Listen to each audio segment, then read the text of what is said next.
Welcome back to The Explainer.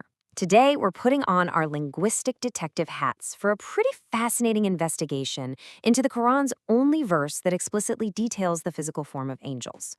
We're going to see how peeling back the layers of ancient language can completely, and I mean completely, transform how we visualize a text. Okay, let's jump right into this with a question that really challenges our reliance on standard modern translations. You know, when you read an ancient text in English today, you're actually reading the final result of countless choices made by translators over centuries. But what happens when those well-meaning choices actually flatten out the original vivid imagery of the cosmos? For instance, take the standard English translation of verse 35:1 from the Qur'an. It reads, "Praise belongs to God, originator of the heavens and the earth, who appointed the angels to be messengers, having wings 2, 3, and 4. Now, on the surface, this seems incredibly straightforward, right? It's polite, it's static, and honestly, it gives us a very conventional, safe picture of a creator and his winged messengers. To figure out what's really going on, we're drawing directly from the meticulous research of Dr. Stephen R. Burge at the Institute of Ismaili Studies. He takes us deep into the dense and honestly sometimes hotly debated world of Semitic philology, which, if you're not familiar, is basically just the historical study of these ancient languages and how they evolved over time. We're essentially going to treat this single verse like a 1400-year-old crime scene. Because what if modern translations are missing the real story entirely?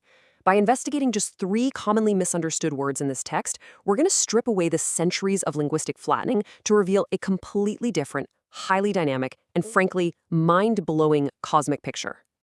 All right, clue 1, the true meaning of angel. To really understand this, we have to look at the Arabic word malak, which is almost universally translated simply as angel or messenger. But look at how different ancient languages handled the whole concept of a messenger. In Greek, Hebrew, and Ethiopic, the word for angel literally just meant a generic messenger. I mean, it could be a human running across a battlefield, or it could be a divine being. But Latin split this up. They use nuntes for a human messenger, and angel is strictly for a divine emissary. As Dr. Burge points out, Quranic Arabic actually mirrors the Latin approach perfectly. The word malak represents a purely celestial being, completely breaking away from that generic messenger concept. And if you need proof, just look at Quran 2275. It says God chooses rusul, which is the actual Arabic word for messengers, from among the malaika, the angels, and from mankind. The Quran actually has to gloss the word malak with the word messenger to denote their specific duties. Think about it. If malak inherently meant messenger, this verse would nonsensically read, God chooses of the messengers messengers. So clearly, an angel isn't strictly defined just as a messenger by default. What this all means for our focus verse is that we're dealing with purely divine, celestial entities. These aren't just cosmic mailmen carrying letters. They are a distinct, otherworldly species, which immediately elevates the majestic imagery of the text we're decoding. Moving on to clue 2, to create or to split. Now we need to dig into the main action word of the verse, fatir. It's commonly and very passively translated as just creator or originator. But to understand what it really means, we have to look at its ancient ancestor, the Proto-Semitic root pit tar. And when we look across ancient Middle Eastern languages, this root carries a much more physical and even violent meaning. It signifies the actual physical action of separating, splitting, carving, or aggressively letting go. There's a stark linguistic divide here. While Ethiopic uses this root for a very gentle, divine act of creation, the Northwest Semitic languages overwhelmingly associate it with an active, physical splitting or separating. Akkadian and Hebrew use it for carving temple walls or even divorce. Mishnaic Hebrew uses it to describe separating a firstborn animal for sacrifice. There is a deeply physical tearing away implied here. And classical Islamic lexicographers absolutely favored this dividing, splitting definition. There's this visceral anecdote from the exegete al-Zamakhshari to explain the root word. He actually compares it to a camel's tusk aggressively splitting and tearing through the flesh of its mouth so that the tooth can be seen. I mean, wow, it's a forceful breaking through a barrier. This totally changes our mental image of the verse. God didn't just gently and passively originate the sky in this context.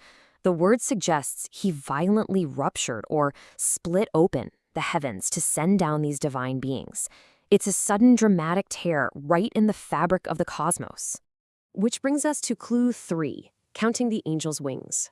As these entities pour through the sky, the text uses specific Arabic numbers, muthna, thulath, and ruba'. These are distributive adjectives meaning 2, 3, and 4. Now, when modern translators read that the angels have wings 2, 3, and 4, they almost universally assume this means symmetrical pairs. They imagine standard angels with 4, 6, or 8 total wings, just neatly balanced on each side. But what's really fascinating is the stark contrast between modern assumptions and the classical consensus. Modern readers are so conditioned by classical Western art to expect symmetry, But the ancient scholars, they didn't see it that way at all. The great classical Islamic exegetes like al-Tabari and al-Razi agree that angels literally have a total of 2, 3, or 4 wings. Yes, if an angel has 3 wings, it literally has an odd number of wings.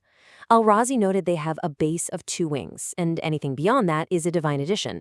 And al-Baidawi explains exactly why.